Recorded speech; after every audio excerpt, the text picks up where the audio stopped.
네, 오늘 말씀은 데살로니가 후서 2장입니다. 데살로니가는 우리가 사도행전을 살펴볼 때 나왔던 도시입니다. 마게도냐 지방의 수도였죠. 우리가 사도 바울이 2차 전도 여행에 이 데살로니가 사역을 했던 것을 우리가 살펴봤는데요.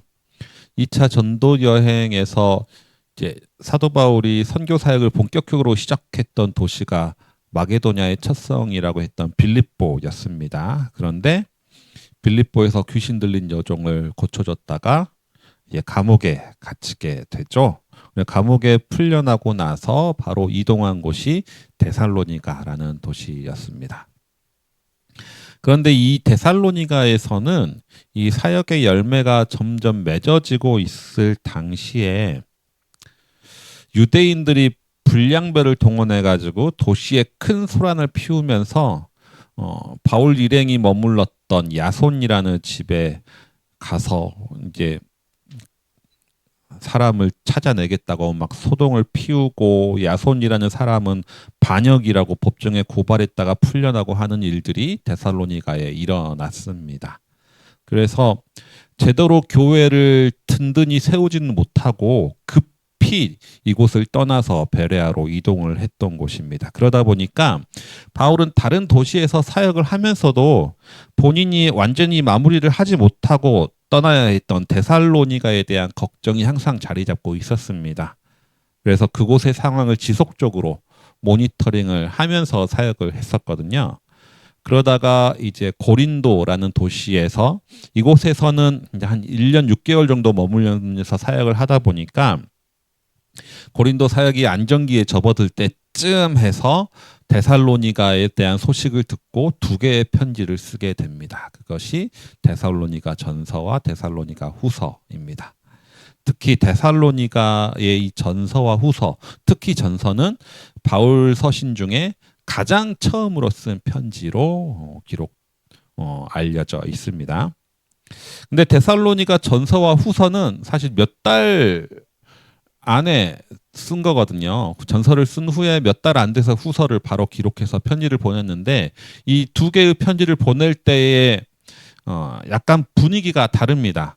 데살로니가 전서를 기록할 때는 바울이 데살로니가에 본인이 급히 교회도 제대로 세우지 못하고 떠났는데 그곳에 교회가 잘 유지되고 있을까 걱정을 하고 있었던 차에 주변의 도시들까지 이 데살로니가 교회의 믿음이 좋다고 소문이 나고 믿음의 본이 보였다라고 할 정도로 교회가 잘 성장했다는 소식을 듣게 되거든요. 그리고 데살로니가 교회의 성도들이 정말 열심을 내면서 신앙생활을 하고 있다는 소식을 들어서 이 소식을 듣고 아주 기분이 좋아가지고 쓴 편지가 데살로니가 전서입니다. 그런데 데살로니가 후서에 와서는 몇 달 안 돼서 바로 후서를 썼는데 이때는 분위기가 약간 다릅니다. 그 소식 중에 약간 안 좋은 이야기가 들려왔던 거죠. 그것은 바로 예수님의 재림과 마지막 날 부활에 대한 인식이 데살로니가에서 잘못 인식을 하고 있다라는 소식을 바울이 들었던 겁니다. 우리가 생각할 때, 흔히 바울이 전한 복음을 생각할 때 주로 로마서에서 완벽하게 기록된 그 복음을 바울이 잘 전했을 것이다라고 생각을 합니다. 그것을 통해서 바울이 전한 복음을 우리는 로마서를 통해서 주로 짐작을 하는데, 사실 바울의 전도했던 선교 사역의 초반에는 로마서의 내용도 분명히 있지만 예수님의 재림과 부활과 같은 내용의 비중이 우리가 생각하는 것보다 더 높았던 것 같습니다. 바울이 가장 처음에 썼다고 하는 아까 데살로니가 전서를 보면 우리가 알 수가 있는데요. 데살로니가 전서에 보면 예수님의 재림, 부활, 그리고 마지막 때에 대한 내용들의 비중이 상당히 많이 할애가 되어 있습니다. 이를 통해서 우리는 바울이 데살로니가에 가서 복음을 전할 때 주로 이 종말론, 종말에 관한 내용들이 상당히 많이 있었구나, 종말을 많이 강조했구나라는 것을 우리는 알 수가 있습니다. 특히 이때만 하더라도 초대교회의 모든 성도들 그리고 사도들은 자신들이 죽기 전에 예수님이 다시 오실 것이라고 믿고 있었기 때문에 이 종말이 임박했다라는 생각을 가지고 신앙생활을 했던 때입니다. 그런데 문제는 이러다 보니까 이 데살로니가 교인들 가운데 부작용이 일어나기 시작하는 겁니다.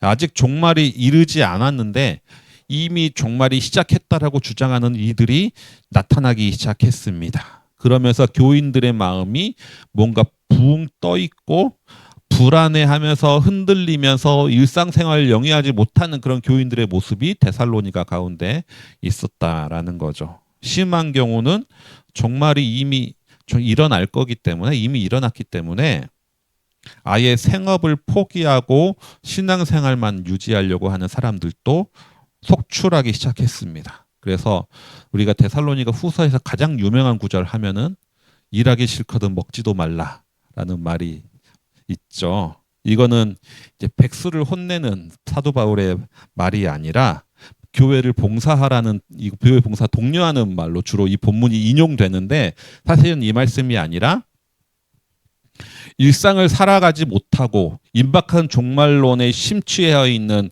데살로니가 교인들에게 생업을 다시 시작하라, 일상생활을 영유해라라고 권유하는 말입니다. 그러니 사도 바울은 데살로니가 전서를 쓰자마자 바로 몇 달 후에 바로 데살로니가 후서를 기록하게 됩니다. 오늘 읽은 데살로니가 후서 2장에서도 이러한 사도 바울의 의도가 잘 드러나는 것을 우리는 볼 수가 있습니다. 1절에서 바울이 예수님의 재림에 대해서 간청한다 라고 하면서 2절에 보면 주의 날이 벌써 왔다고 하는 주장에 흔들리거나 당황하지 말라라고 권면을 합니다.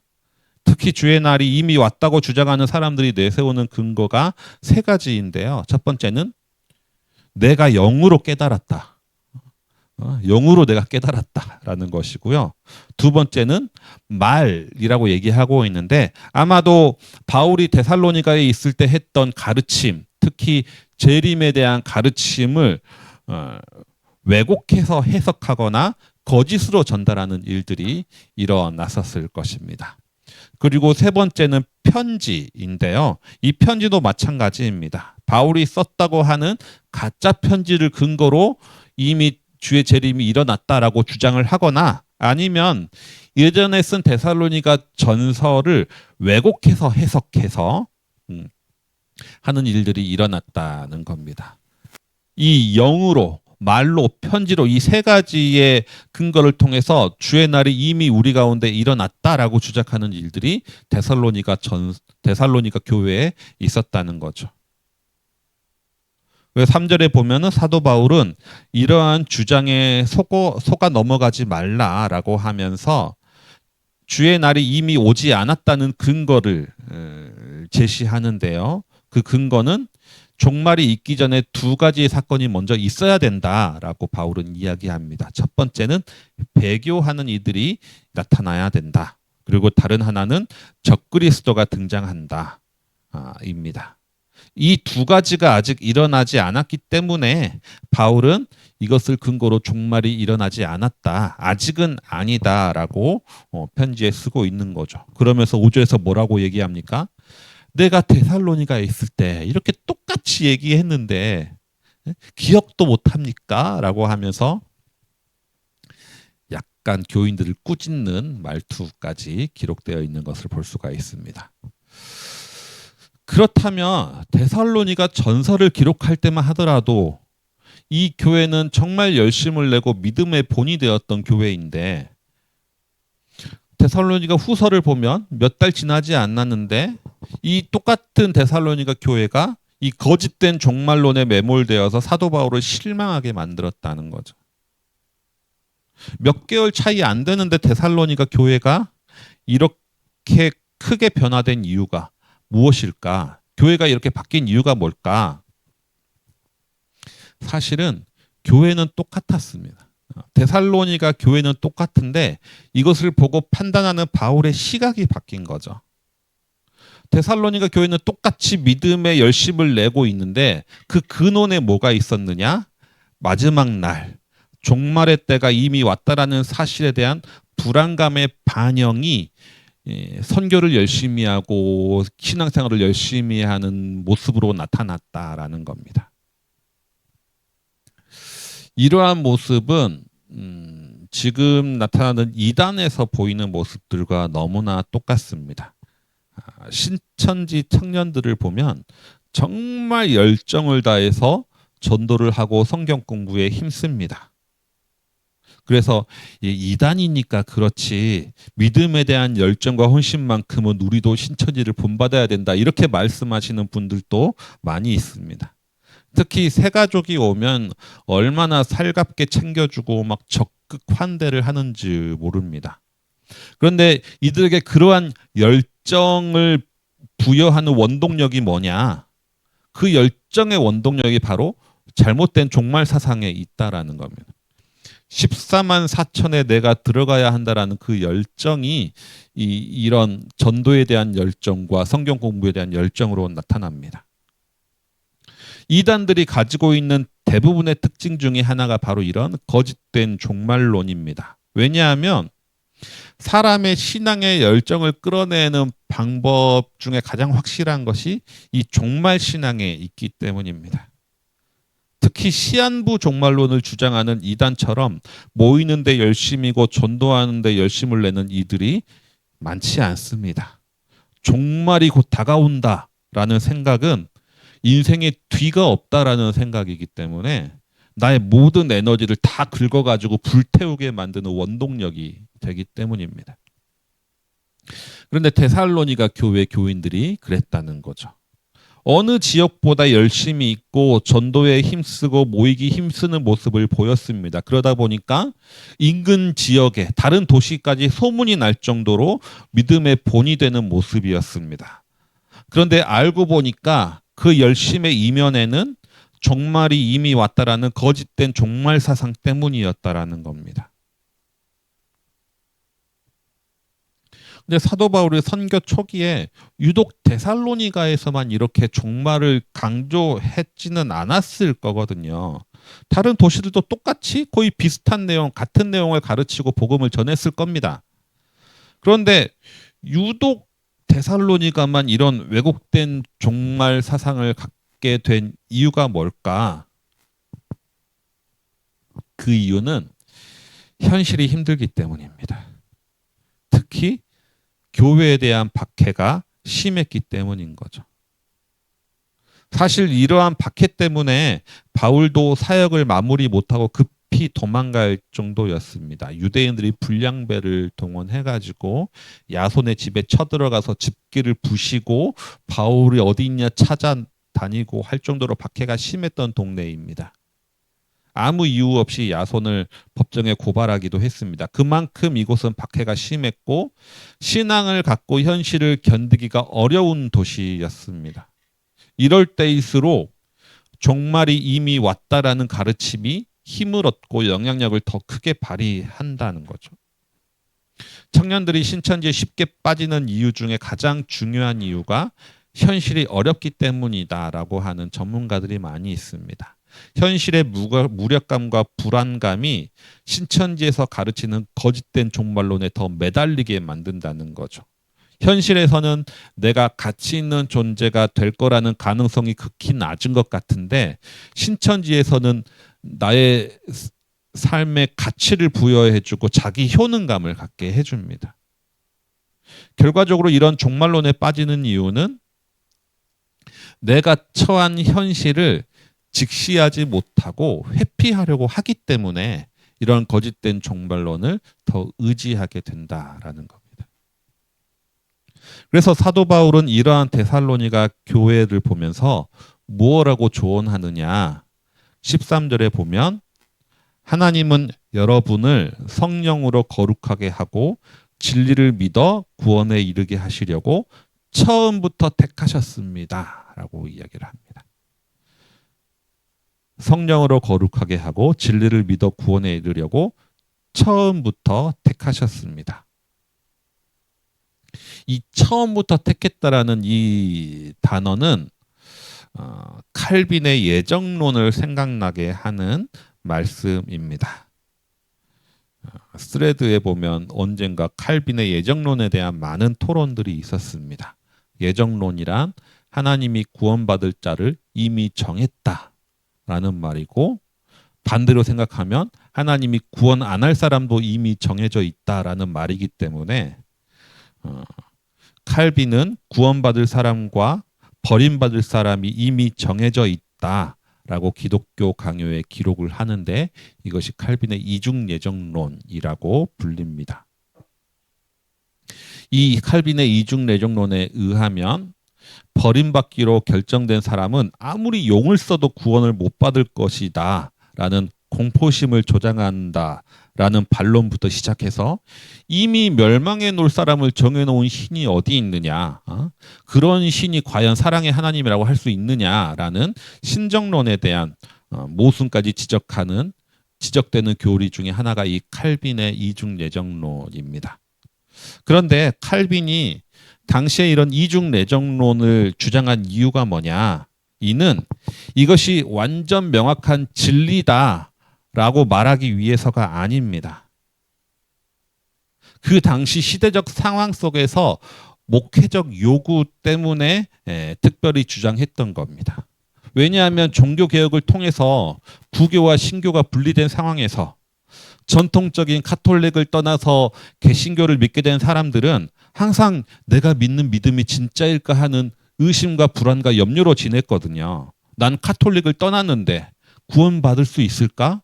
저들은 내가 아니라고 하는데 하는 불안에 늘 시달렸던 겁니다. 그렇기 때문에 이에 대해서 칼빈은 너희들은 이미 구원받기로 예정된 사람이다. 이들에게 믿음과 구원을 확신하기 위해서 당신의 시대적 상황에서 목회적 필요에 의해서 했던 말이 이 칼빈의 이중 예정론이라는 겁니다.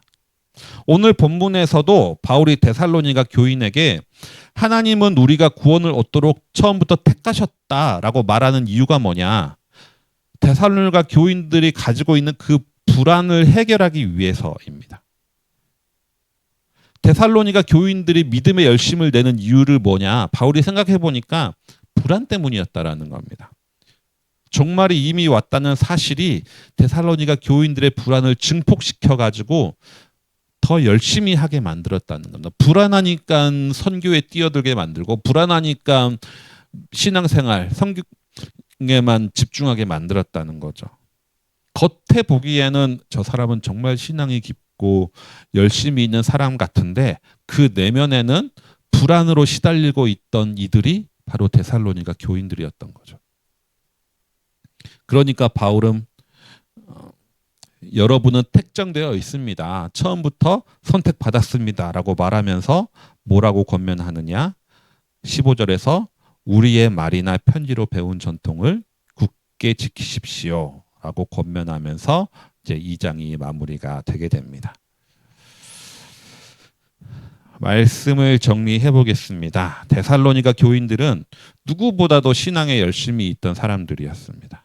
그런데 그 이면에는 무엇이 자리 잡고 있었느냐? 내가 과연 구원받을까라는 불안이 자리 잡고 있었다는 거죠. 주님의 날은 이미 왔다는데 나는 버림받은 것 아닐까? 라는 불안에 시달리고 있었습니다.